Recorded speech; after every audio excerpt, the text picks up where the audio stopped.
How's it going, everybody? Season finale edition of Yank This, episode 19. Season's over. Um, I've had a couple of days to collect my thoughts and really think about how the season ended, and it sucked. We showed no heart behind the plate at all against a team that apparently we wanted. Okay, everyone on 161st Street after Cleveland said that we wanted this, and we got embarrassed for 4 games straight against a team that has done this repeatedly for the last 6 years. No Tommy today. At least he hasn't shown up yet. So it's just going to be me ranting about this team, what needs to be done, at least in my point of view, and where to go from here. Now, again, Tommy's not here, Joe's not here, Ray's not here. They said they don't mind Aaron Judge leaving. I would want to ask them why they think that, because he may be a playoff dropper. I said that in the Cleveland series. But when you have a guy who's really the only reason we made the playoffs to begin with, a guy that the city and everyone rallies around, the team rallies around him, everyone likes Aaron Judge in New York. And now we want him. I don't understand that logic. That sure, he's going to be expensive. Sure, maybe only half of his contract, he's going to live up to that. But this is a guy that we could build around for the next 5 years. They are saying, and by they, I mean Ray, Joe, Tommy, they're saying that they wouldn't mind letting him go and just blowing up the team rebuilding. That's not what the Yankees do. And Tommy's here. What's up, Tommy? What's up, man? Sorry, I seen this last minute, dude. No problem. No problem. Apologize. I was just getting into it. I was talking about what you guys said in the group chat. About not minding if Judge walked. I wanted to if you could elaborate on that. Yeah, well, it's not that I wouldn't mind. Obviously, I want the guy back. I would say 80% to 20, but I'm prepared to lose him. And you wonder why it might not be the worst thing in the world if it does happen, right? Let's say he gets 4 million over 8 years, so that's 50 million. $50 million a year for 8 years. It's 400 million. Let's call it that's what it is. 400 for 8. Okay. So it puts an annual value of $50 million a year. So for that price, you might be able to get a starter, a reliever, and then after you let a couple guys walk that are up this year, you might have a little bit more money available, and the Yankees might want to go a different way.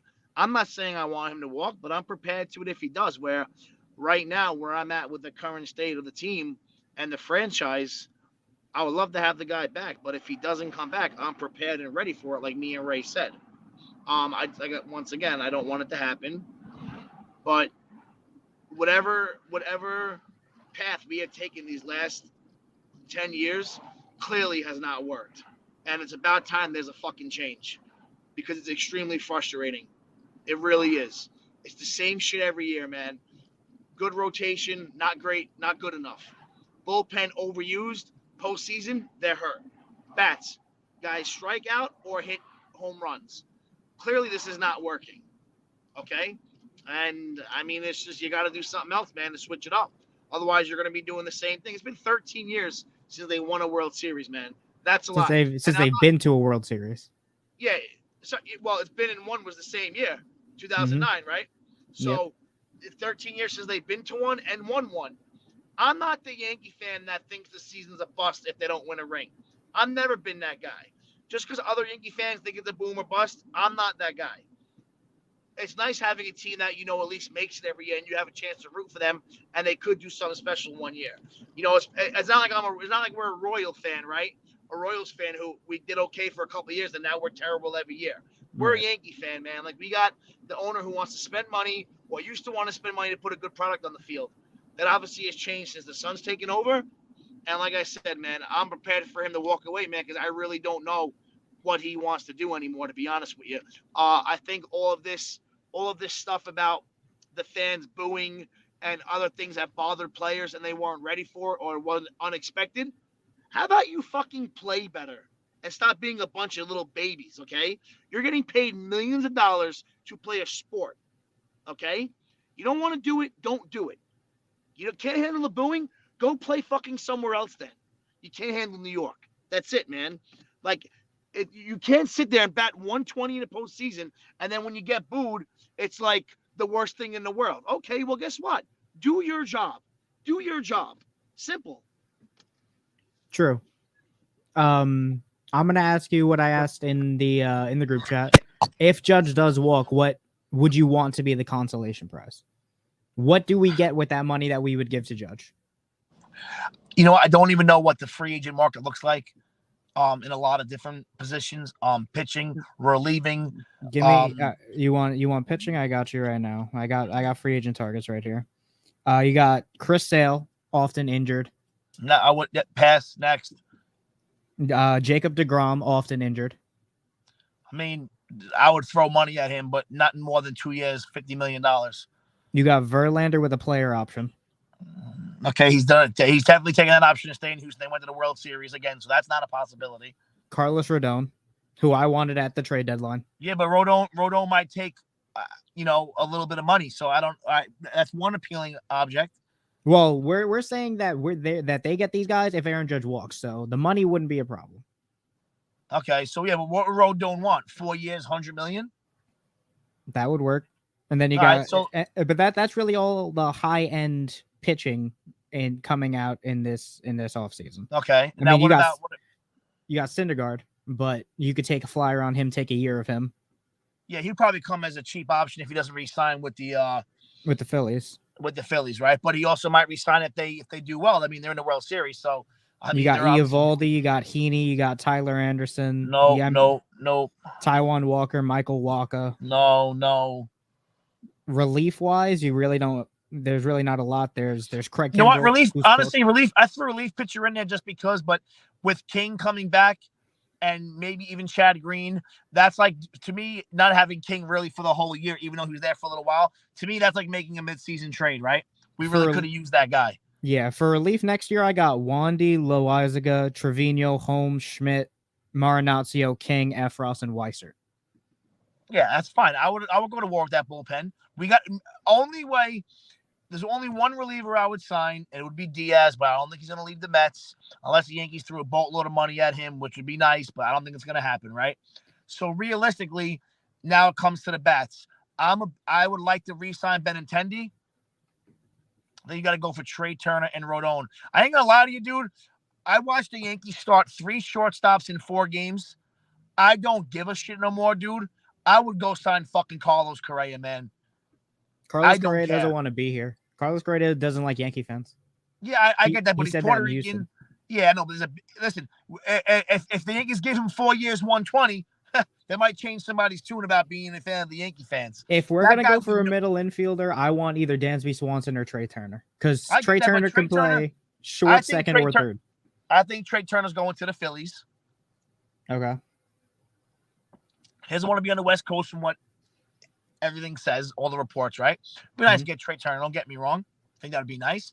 But the reason why I say Carlos Correa, even though it's a pipe dream maybe, that guy rakes in the playoffs. He's playoff tested, okay? Enough of these guys who don't show the fuck up in the playoffs. So how about Dansby Swanson? I would take Swanson too. Because Atlanta, they're paying everybody, but they got to be running low on money at this point. Well, they got all their key guys besides Dansby Swanson locked up. They got all the guys locked up. Riley, Acuna, Harris, what's his face at first base? I'm throwing a blank on his name. Matt Olson. Matt Olson's locked up. Their pitching staff's locked up. I would love to get Dansby Swanson. But that puts guys like Volpe, guys like Peraza back another couple of years. I don't care, dude, no more. I don't care, Chris. I don't. I'm tired of prospects. At the end of the day, bro, the only prospect in the last 10 years that worked for the Yankees was Judge. The rest of them have not worked out. Yeah, but we can't fully bet on. We can't just blow up the farm. We can't No, just completely. I'm not saying blow up the we farm, can't just but stagnate when it comes to that, because then we're gonna get old, and then we're gonna be in the same position in 5 years. no, I'm not saying blow up the farm. But if you trade 2 of the 5 guys that we got to get somebody, let's do it. If we were going to trade Anthony Volpe, we would have done it to get Juan Soto. And that would have fixed all of our problems. We wouldn't have to worry about Judge, because then Juan Soto still has a couple of team-friendly year deals. So then we could sign Benintendi and Rizzo, lock up those 2 positions, and we wouldn't have to worry about that. But we didn't. So Yeah, Volpe's what did I not say going in the anywhere. group chat the other day for Rizzo? 3 years. I think you said 3 year 48, or at least that's what I said. I said 3 year 48. Yeah, I think I did like 3 for 50 or something like that, or 3 for 6. I don't know. I would take Rizzo. Ray didn't mind about getting Rizzo back for the right price. Ray doesn't mind getting rid of anybody right now, even though he's just not. He doesn't. I don't know. I'm not going to challenge Ray's knowledge on baseball. He knows a lot more than I do. But I've been asking him for realistic options, and he just can't find one right now when it comes to third base and first base. So we don't even know what the realistic options are, right? I mean, really, like we're just spitballing on who we would want to have.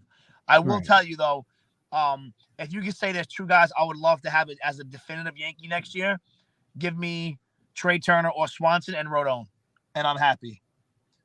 All right.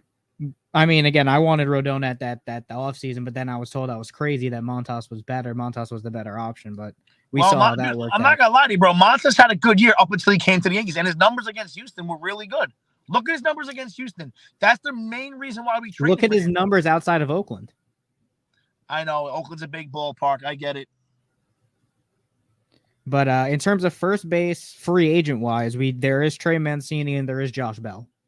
Okay, those are the 2 big name first basemen. I'll say no on both. So you'd pay Rizzo before you pay both of those guys. Trey Mancini? Yeah, I wouldn't want Trey Mancini for $46. All right. And in terms of outfielder, we probably, again, if we pay Judge, Benintendi walks because he knows his worth. He's not going to lower his value for this team. Yeah, but I don't think no one's given Benintendi 5 years, $100 million.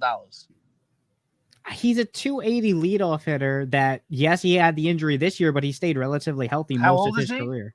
He's 28, 29 come the start of next season. I would give him 3 years, $60 million. Do you think the Yankees would give him that if they pay Judge? I don't know. I don't know what they would do if they pay Judge, because this ownership, the son, obviously don't spend like the father do. If George was somehow miraculously still alive, half of this shit would be going on, dude. No, yeah, absolutely. He would have pulled the trigger on the Juan Soto trade. He would have pulled the trigger on a lot of shit fucking 5-6 years ago when the Yankees won a 5-year, 6-year not World Series drought. One guy that probably would be a Yankee. One guy that would probably be a Yankee right now would be Bryce Harper. But now he's playing in the World Series for the Phillies. He was begging to come to the Yankees. He was even willing to play first base. But they completely just did not give him an offer. And now he's in the World Series while we're at home. Correct. They did not give him an offer, and then he went, and then, yeah. I love Bryce Harper. The same thing happened with JT Realmuto. And I said when we talked about it, you, me, and Joe, when I went to that Astros game, when I was sitting in the stands, we were like, we'll name one guy that we wanted on this team. And I said Juan Soto, and we were this close to getting him.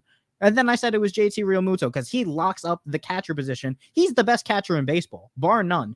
Offensively, defensively, he's better than most guys. He's top 3, at least in both categories. If you want to talk about Salvador Perez offensively, fine. Defensively, Realmuto beats him. Over the last 4 years, he's the best defensive catcher in the league. And I wanted him, and he should have been a Yankee. Again, he was another guy that was tied to this team, especially when we had Gary Sanchez, who sucked. Like I said, man, this is not George. 2009, George signed AJ Burnett, Mark Teixeira, and CC Sabathia.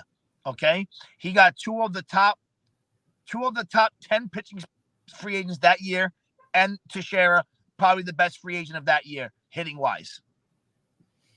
Yeah, we took him from Boston. a switch hitter who was a phenomenal glove at first base. That's what Teixeira was. You can say what you want about him. 250 average. The guy was a glove and a vacuum at first base, switch hit, and hit for power. Yeah, but that's Look a at time those of the signings, past. dude. That's Listen to what I'm that's guys, listen to that's what the I'm saying. father. He signed CC Sabathia, Jeremy Burnett. I mean, AJ AJ Burnett. Jeremy Burnett. AJ Burnett, Sabathia, and Teixeira. Listen to those signings. It's true. That's true. easily a saying. And then he It's refused to equally a pay. saying. They refused to pay signed two- Cano. Right after he passed, they refused to sign Cano, who was looking. Which, in retrospect, that's probably the right call because he popped a couple of times.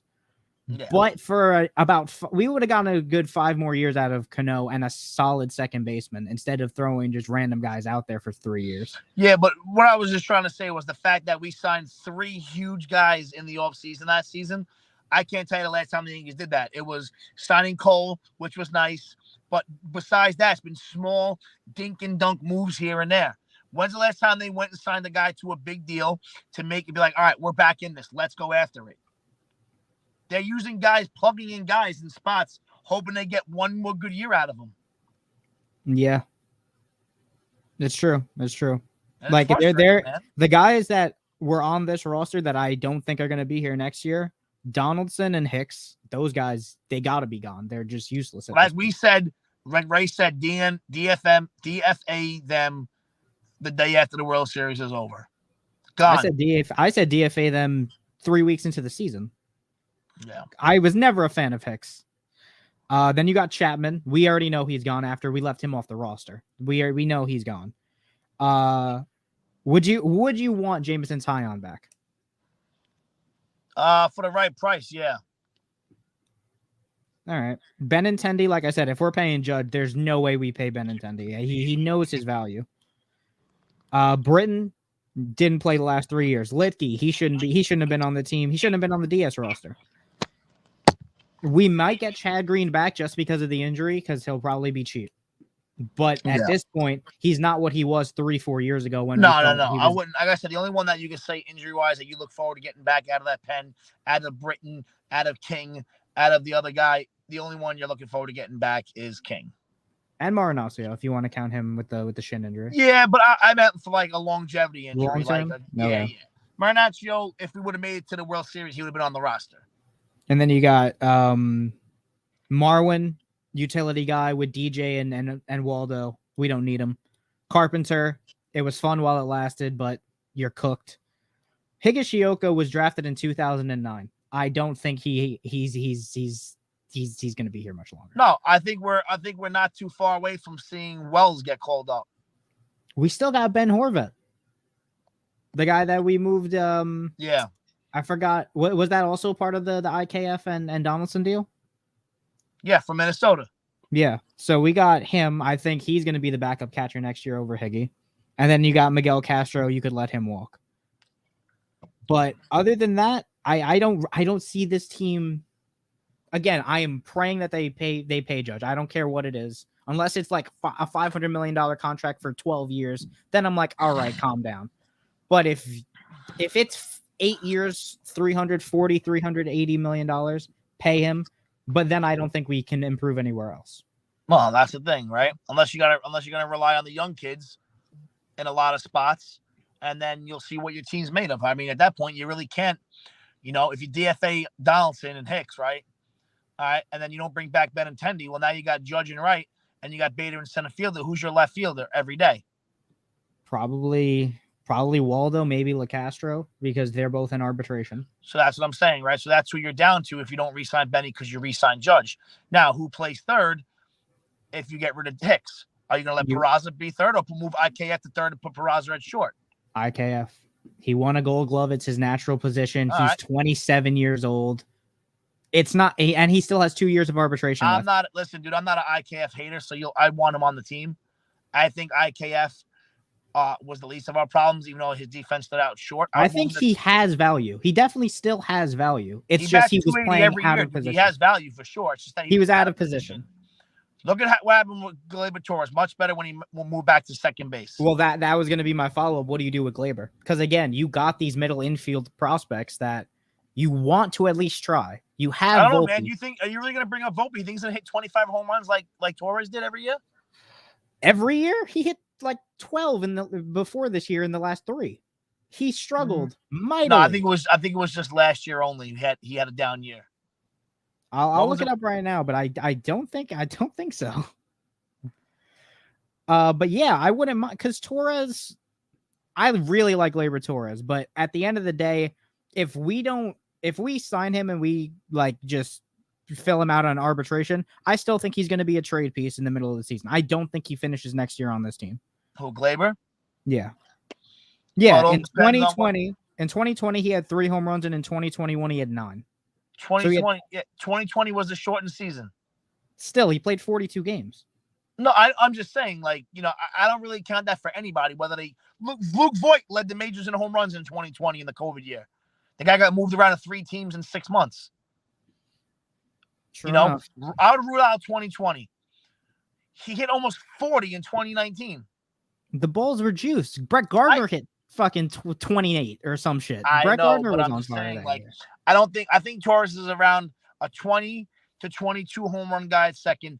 Do you really think that Volpe's just going to come right in right away and bat 270 with 25 home runs? No, not right away. All because right, so we haven't given him that time. You also got to see what you can get for a trade piece for Torres. That's what I'm saying. I think we signed him for arbitration. I think he's the opening day second baseman. If it's not DJ, but DJ, listen, man, that guy needs to.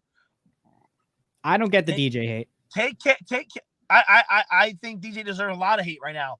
Take care of your fucking turf toe, your ingrown toenail, whatever it is. Man up and play. We need you. When he plays, he's very good. I think if you put him Bryce on Harper was playing with a torn labrum in his shoulder. Well, that was because the team desperately needed. Without him, they wouldn't have made the playoffs at all. I get that, but I'm just telling you what he played through. You're comparing a top 10 player. Sorry, it wasn't his shoulder. It was an elbow injury, right? Where he couldn't throw. Yeah. And the guy said, I think it was a triceps injury. Oh, I'm not going to get surgery, which might be needed. No. Instead, I'm going to play through the pain. I'm going to man up. And now I batted .410 in the playoffs with 5 home runs and 9 RBIs against. It's different caliber player. What? Different calibers of player. I'm just talking about a top 10 player in the league and DJ LeMay, who is on the other side of 30. No, I'm talking about the durability and the toughness, dude. I don't care about this. I'm not comparing stats. One played through a really bad injury in his arm, and one has a fucking hurt toe. That's my point. Either way, like Ray said, man up and play ball. Either way, DJ's going to be on the roster next year, whether we like it or not. He had a 6-year, $60 million deal. He's not going anywhere. Figure it out because you got Torres. Like I said, rotate him and IKF at third base. The defense does not get worse than with Donaldson there if you rotate those two guys. I would DFA Hicks and Donaldson and Lucas Licky right away. And Marwin too. Well, Marwin's a free agent, so you don't got to DFA him. Yeah. He only signed a 1-year deal. But like I said, if you rotate DJ and you rotate IKF at third base, the defense doesn't get worse than it was this year. They're both very good third basemen, and then you limit their exposure. IKF doesn't get as many fielding reps. If he's really just that bad defensively now. I just don't understand. DJ doesn't have to play as many games. If DJ plays 120 games and hits around 280, which is what he's been doing, but he stays healthy because you give him more rest days, and you could also have him play first base. He could be the backup first baseman for Rizzo when you want to give him days off. DJ is the best utility player we have on this team. That's fine then. I had no problem making him the Marwin Gonzalez then next year, where he gives one guy off at third, second, and first a day off. No problem. That's all DJ is right now. That's why I love him because even when he's playing, he's still a 270, 280 hitter. When he plays, he's very, very good. That's fine. Keep him as a utility guy, and then him and I can't just switch. Let listen. You brought Peraza up now. You got to keep him now. No, Peraza starting shortstop. That's locked next year, I think. Unless we sign a free agent shortstop. Unless we sign Dansby Swanson or Carlos Correa or Trey Turner. But again, there's no way we get both Judge and Trey Turner. So then you would probably have to shift Waldo out to right. Benny probably re-signs in left, and then you have Dansby Swanson at short.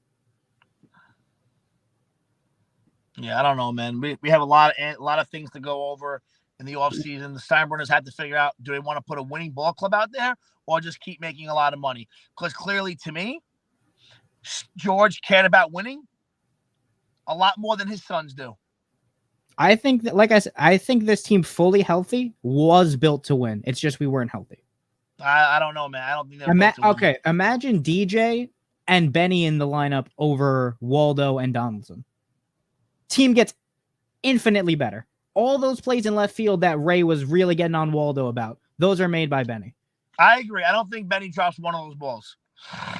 Donaldson just looking at pitches right down the middle. DJ at least puts a little bit of wood on it. He's a contact guy. He hits opposite field. That was his strength. Yeah, not having a true leadoff hitter really showed in the postseason. And you get two true leadoff hitters. You could put either of them in front of Judge. Yeah, no, you could literally go Benny leadoff, DJ 2, Judge 3, Rizzo, or Judge 4, Rizzo 3, Stanton 5. Something Then you have like Torres 6, IKF 7, Peraza. Then you have Trevino round out the order. Which that's another thing, catcher wise. Again, I really wanted JT Realmuto 2 years ago, but we didn't pull the trigger on that. So now we're looking at someone like the Contreras brothers. Wilson is a free agent. And then you have, Wilson is a free agent. William, you can get from Atlanta because they just hard body lock down Austin Riley. Or you can get Mike Zunino. Or you stick with Trevino. Catcher, there's really not a lot of options. But yeah, it's going to come down to Judge, and he should be the priority.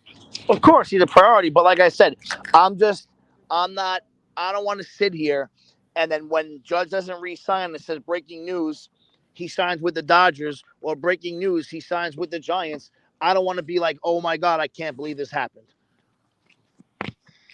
No, this deal should have been done at the beginning of the season. It's become more and more likely, but I would give him what he wants because without him, we wouldn't have made the playoffs to begin with. Do I think he's going to repeat what he did this year? No, this was a historic year. I doubt he does it again. Yeah, but he can still be 80, 40, and 100. That's what I'm saying. Like, there's only a handful of players, at least especially positional players, that you could have in front of Aaron Judge right now. Yeah, no, I know. So I just wanted you guys to elaborate on that, on why you were just like, yeah, Judge can walk. But I think the two guys Yankees need to bring back are Judge and Rizzo. Sevy's probably going to get his option picked up, $15 million. Sevy's good, man. I have no problem with Sevy. For trade pieces, I would probably say Gleyber, Montas, and Higgy, because Higgy could still be a backup catcher, but he doesn't have anything for this team. If you guys are looking for change, we need a good catcher, and we need an everyday left fielder. That's what we need. Ray was all about arms this year, but when it mattered, the bats went for it. The arms were fine. Yeah, no, the catcher position is really bad. Yeah. Like I said, the lineup got really exposed in the postseason when you're batting, when you were batting Donaldson, Cabrera, Trevino, and IKF, or whatever version like that, you knew it was bad. Yeah, the bottom four of the lineup was bad. Especially when the guys in front of them were not doing their job either, right? So now it made the lineup look even worse, right? With no one hitting, Judge batting 130. Rizzo and IKF really being the only two guys who hit. But at the end of the day, you need more than, and Bader, I'm sorry. I think that you need to, look at making this lineup longer, younger, athletic, and we'll see what happens, man. I gotta go, for that. But I hope. What I want to say is, man, I look forward to getting this back again next year. A year under our belt. And it's been fun. It's been great. I really enjoyed it. Chris, was fun doing this with you, man. Hope we can get back out here again next year. Thanks to everybody, Joe, Ray. yeah, let's just look at ways to improve this team in the offseason, get better. It's Yankees for life, no matter what. And my World Series prediction, I think the Phillies have a punching chance to actually win, but Houston's really good. So we'll see. I hope everybody enjoys it. Chris, like I said, man, I'll talk to you obviously in the future on the text like we always do. Right. And we look forward to next year, man. Got you. Thanks, Tommy. All right, buddy. Be good, man. I'll talk to you later. All right. All right. Back to just me. Tommy is an optimist when it comes to who we're going to get. I don't think this roster changes much. Right now, at least how I would do it, just because there's really nowhere to go if we sign Judge. You could have Trevino at catcher, unless you get one of the Contreras brothers. Rizzo at first, Glaber at second, Peraza at short, DJ at third. Then you would have Waldo in left, Bader in center, and Judge in right. For the bench, you would have guys like LaCastro, IKF. Who was the third guy? And then you have Stanton DH, of course. But I don't see this team really drastically improving. I think this team, and the thing with the Yankees, they don't rebuild, they retool. And I don't think that they are going to drastically improve the roster, but if they can stay healthy, they could do damage. They really can. If you have a bullpen, although I would like another lefty, but guys like Loaizaga, Trevino, Holmes, King, Marinaccio, Efros, these guys are really good. Weiser was really good in AAA, stumbled a bit at the major league level, but that's to be expected a little bit. Give him another year, and he should be fine. You have those guys coming out of the bullpen to help guys like Cole, Sevy, Nestor, Montas. If he can't turn it around, I would trade him at the deadline, but I don't even know what his value would be. His value had tanked over the last 2 years to begin with, and then now in New York, he sucked. So I don't know what his value would be if he sucked for another half a year. And Domingo, use Domingo. For some reason, Boone refused to use Domingo Herman in the playoffs. He went with Tyon. He went with Schmidt. None of those options worked. And Domingo kind of fell by the wayside. The fact that he's still here, I think, shows that they do see something in him, and he played really well in the regular season. You got to go with him. He'll probably be the 5 starter if we can't get somebody. The thing is, when it comes to if we want starting pitching, there's really not a lot of cheap options. You got Syndergaard on a deal, maybe a 1-year deal. Tyler Anderson, maybe bring back Andrew Heaney, Michael Wacha, Johnny Cueto if you want to take a flyer on him. But this team, the free agent class is very top heavy, and there's just not much room to improve for cheap. So guys like Aaron Judge is going to make a shit ton of money. Guys like Jacob deGrom is going to make a shit ton of money.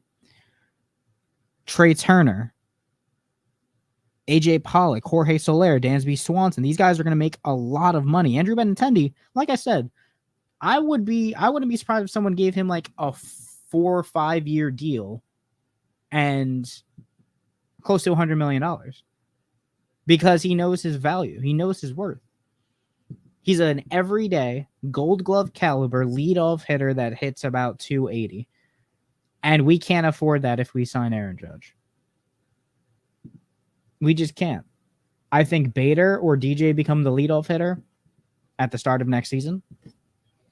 You play DJ as much as you can. If you give him 120 to 130 games, play him all around the infield, but you give him his days off where you could have, Glaber in there. You could have Glaber at second, IKF at third, Peraza at short, and Rizzo at first. Have DJ take a rest day, but then you could have Rizzo take a rest day, bring in DJ at first, and then you could have Glaber take a rest day, put DJ at second, and then you have IKF take a couple rest days, put DJ at third for a couple days, then you give DJ a day off. You can really do a lot with DJ and still limit his exposure. It's the same with IKF. You can do a lot with IKF. You could put him at third. You can even put him at second if you don't think that his arm is what it is, because his arm did have a bit of problems. It wasn't just the glove, it was his arm too. So if you think he's going to struggle there, put him at second for a couple of reps, see what he does. But then you still got Volpe, you still got Cabrera, you still got Peraza. The infield should be locked down when it comes to the beginning of the year. We should have the necessary pieces there. The question remains, is Aaron Judge. And I really want to retain him because everyone loves him. He's the guy that got us to the playoffs. He's the guy that will lead us to the playoffs again if we sign him. You can count on one hand position players better than Aaron Judge. There's Mike Trout, Bryce Harper, maybe. I'd say Bryce Harper.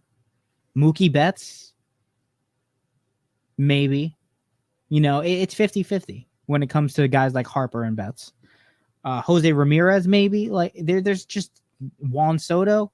He had a down year. Judge needs to be a Yankee next year. And I know that if we sign him, we can't improve anywhere else. There's nothing really we can do. We can maybe retain Rizzo just because I think he likes playing in New York. And I think we'd be a fool to let him go without another viable option. We have nobody to replace him at first base right now. That's the problem. We have no one there to be like, hey, if Rizzo walks, we have a next man up. We don't. We don't have that. So that's what we need going into next season. And I don't think the roster is going to change too much. Health is the main factor when it comes to this team next year. All right. Moving on. We do have to talk about the World Series because this is a baseball podcast mainly, even though I talk about my basketball and I talk about football and combat sports. World Series starts tomorrow. Phillies versus Astros. It's almost like I said the Phillies were dark horses. It's almost like I said the Phillies offensively are really, really, really good. When you got guys like Rhys Hoskins and Alec Boehm and Bryce Harper and JT Realmuto, guys that just hit the ball really well. Their defense was questionable. Everybody knew that. Their bullpen was questionable. Everybody knew that. Their starting pitching has negated those things, and their hitting has done the rest. They have taken out two division winners and the Padres, who beginning of the season were front runners, or well, not front runners, but you know, a lot of people thought that they had high chances at making the World Series, and then they added Juan Soto. They became even better chances to make the World Series. And the Phillies took them all out. So they're a really, really good team. But Houston is just so well built and so well put together. I don't think the Phillies can overcome that. I even said that the Phillies would lose to the Padres last week. I said they would lose to the Braves the week before that. So as much as I said that the Phillies were dark horses and, hey, don't let them win. If you give them the chance to win, they'll take it. I don't think Houston's going to give them that chance to win. They're just too well built. They don't make a ton of mistakes. And if Altuve could get out of whatever rut he's in, that team's going to be even more dangerous. So I think maybe Houston in 5 or 6. I do think maybe the Phillies get a game or two, but I don't see them beating Houston 4 times. I just can't. I don't think that the bullpen will hold up, because at the end of the day, in a 7-game series, you're going to have to go to the bullpen at least once or twice, and that's the weakness of the Phillies, along with defense. And Houston is a team that will definitely small ball you to death. They will single and double you until you can't defend anymore.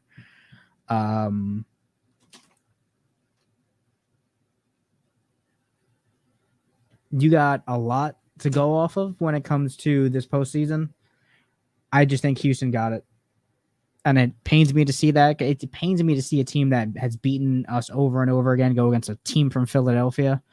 And I hate Philadelphia sports fans just because they're the most evil people on the planet. But I'm rooting for Philly. But I think Houston. So Now on to some football talk, because man, this was a rough podcast to get through. Got a lot off my chest when it comes to this team. So let's do something that I actually enjoy. We got football. We got football tonight. Hopefully a good game, but it's Thursday night football, so who knows? Who knows? It's a crapshoot when it comes to Thursday nights. We had the game last Thursday, Cardinals versus Saints. I did say that the Cardinals were going to win, but the Saints put up a fight. If it wasn't for Andy Dalton's 2 pick sixes, the Saints probably would have won this game. So they got DeAndre Hopkins back. They got Robbie Anderson in the trade from Carolina. Not much you could really say about this game. It's just the NFC South is bad. Rightfully so, because Tom Brady looks out of it. But the NFC South looks really, really bad. The Saints don't know. They just can't stay healthy. No Michael Thomas again. And I don't think he'll ever be the same.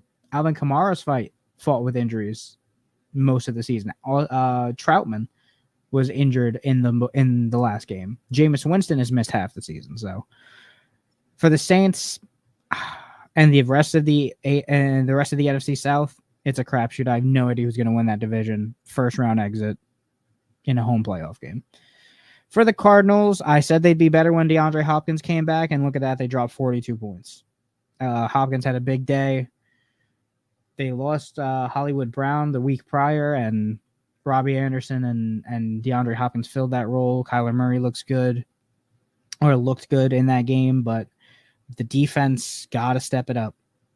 34 points to the Saints that were really throwing out a lot of unproven guys. You can't do that. You can't do that against the Saints, because you can't do that against better teams, because they're going to beat you. They're not going to make the mistakes that Andy Dalton made and throw 2 pick sixes to close out the half. Cardinals 42, Saints 34. Now on to the Ravens and Browns. The Ravens tried their hardest to blow another double-digit lead, but the Browns know about not being good at football. It's frustrating, because Nick Chubb is probably the best running back in football this year, and he just hasn't had the team around him to do it. And the team is, if they stay 500 by the time Deshaun Watson comes back, they could probably win the division. But they can't. They haven't been able to do that. They haven't been able to perform to that standard. And they have Amari Cooper, and it came down to that pass interference call, which I think was the right call. I don't think that was a controversial call. I think he pushed off. But you have the weapons: David Njoku, Amari Cooper, Kareem Hunt, Nick Chubb, and all they're missing is that quarterback. Even Donovan Peoples-Jones, I think, is one of the most underrated receivers in football. I really like Donovan Peoples-Jones. So you got to have the quarterback ready. And Deshaun Watson should be that guy when he comes back, but it might be too little too late at this point. In terms of the Ravens, they play tonight against the Bucks. Again, they just need to stop blowing double-digit leads. That's been their problem all year. Lamar Jackson would probably be an MVP candidate if they won the games they should have won. But they closed it out this week against the Browns, 23-20. Panthers and Buccaneers. Somehow the Panthers, after trading away Robbie Anderson, after trading away Christian McCaffrey, have found a way to beat the Buccaneers. And it's kind of a changing of the guard when it comes to quarterbacks. And I'll touch on that after I go through the recap. But Tom Brady just looks checked out. Rightfully so. He's got a lot going on in his personal life, but he just doesn't look like he wants to be there. He's not having fun. He's not doing well. And he only puts up 3 points against the Panthers in a game that he just looked out of it the entire game. He just was forcing a lot of stuff. He was just not mentally there when it came to it. But, good on the Panthers, kind of messing up your tank by trading away McCaffrey and Robbie Anderson, and then having PJ Walker go crazy. But Panthers beat the Bucks 21-3. Panthers have a chance to take the lead in the division with a win next week. Bengals and the Falcons. Bengals looked really good in the first half. Joe Burrow had a perfect passer rating. He had like 250 yards and like 3 touchdowns at halftime. Then they kind of cooled off, used the running game, controlled the rest of the game. Falcons kind of just got speed bagged. It happens. Falcons are still in it in that division as well. Again, just the NFC South is just it's really bad. It's probably the worst division in football this year, if not the AFC South. But yeah, Bengals come out on top after a strong start. Just rode it out the whole way. Bengals 35, Falcons 17. Cowboys and the Lions, the return of Dak Prescott, and he didn't look that great. He was.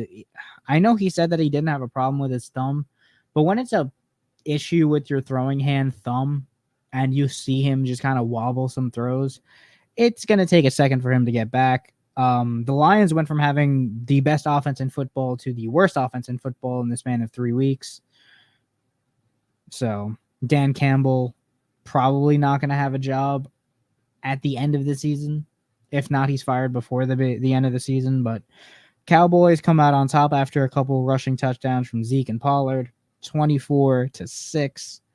Giants beat the Jaguars. Game was kind of sloppy. A lot of ref interference in this game. They really wanted to give the Jaguars the game at the end, but Giants came out on top. They're 6-1. They are surprisingly really, really good. Daniel Jones is limiting his turnovers, which is really his main problem.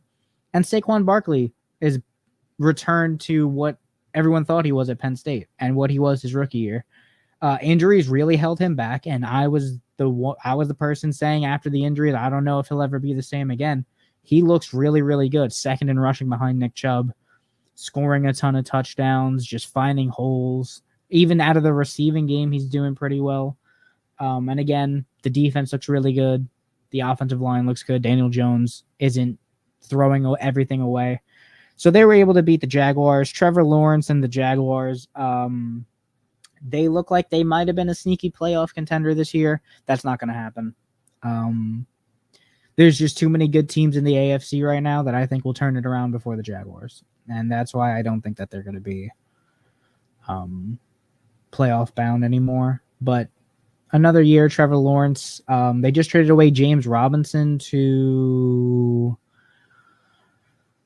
Where did they change? Where? Give me 1 second. I forgot where they traded James Robinson. Was it the Chiefs? No, it wasn't the Chiefs. He was traded to the Jets after the injury to Breece Hall. That's right. So they're riding hard with Travis Etienne, even with his fumbling issues, but it's the Jaguars. And again, it's the AFC South. The Southern Division is just not very good this year. Giants 23, Jaguars 17. Packers and Commanders, another quarterback that just looks checked out. Aaron Rodgers looks pissed every other throw because he's got really no one to throw to.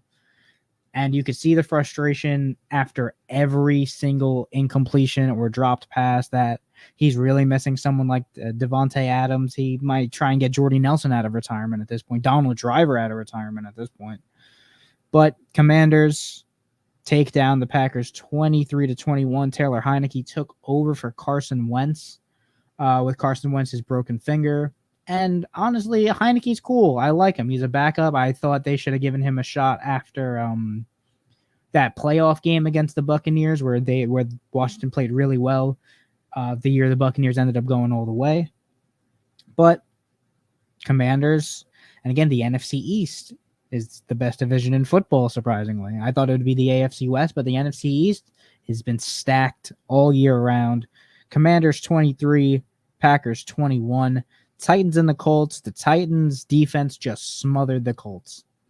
And it cost Matt Ryan his job. Sam Ehlinger going to take over this week at quarterback. Texas Longhorn. Love to see him.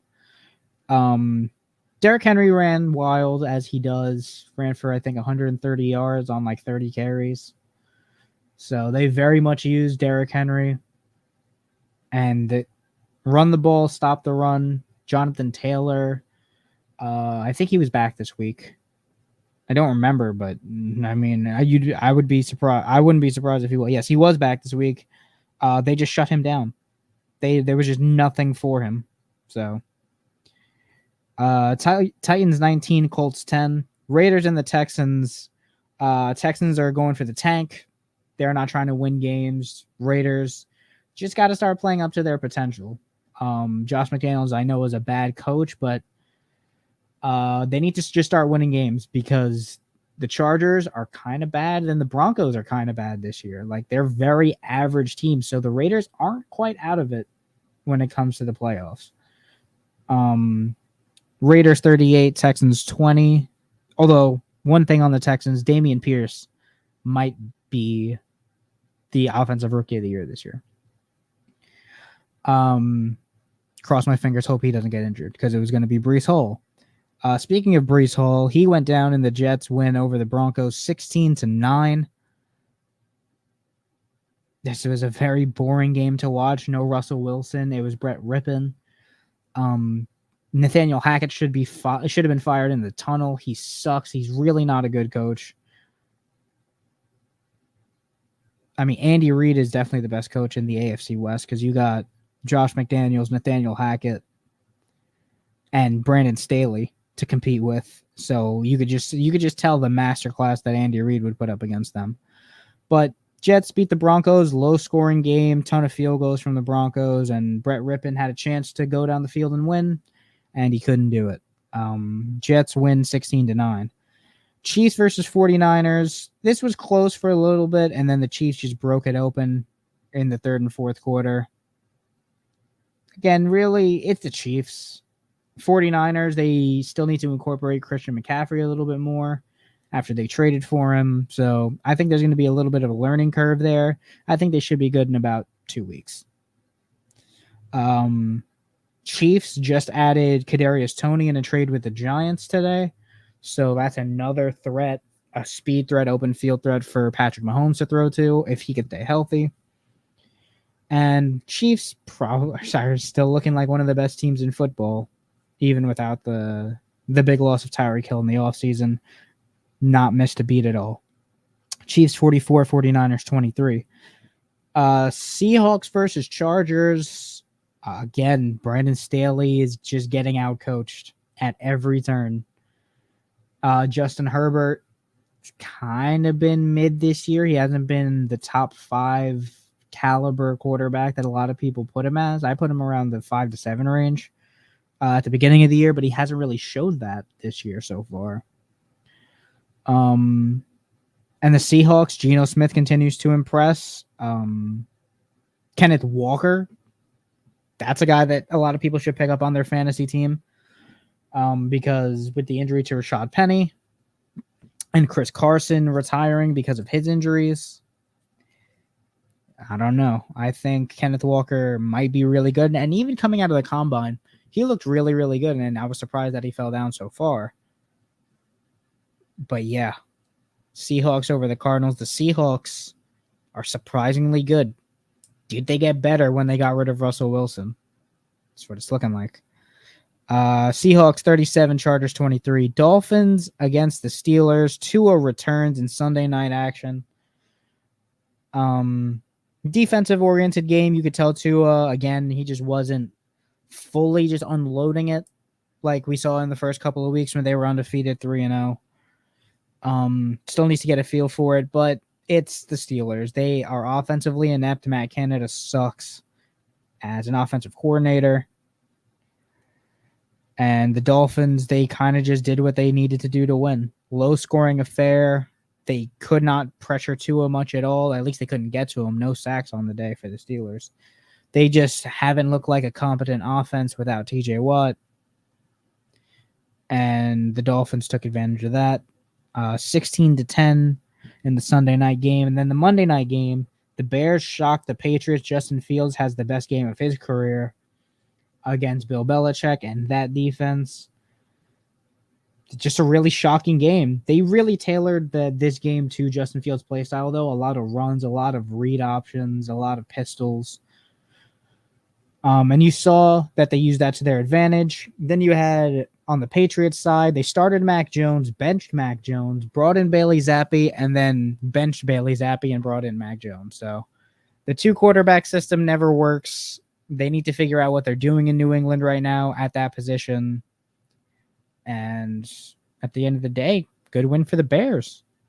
33-14. So tonight we have the Ravens and the Buccaneers.